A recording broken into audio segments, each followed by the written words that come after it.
فاسألوا أهل الذكر إن كنتم لا تعلمون.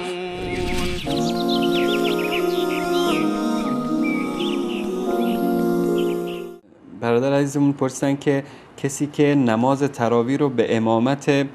امام مسجد النبی از طریق تلویزیون صدات از تلویزیون جلوش بذاره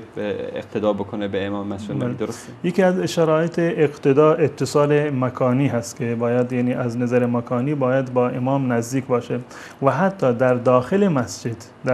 مسجد که اگر به اصطلاح یک نفری در یک گوشه از مسجد ایستاده مثلا اقتدا کرده، مثلا جلوی چندین صف خالی هست، رو این علما بحث دارند که این اقتداش اقتدای درستی نیست و اگر میخواد با امام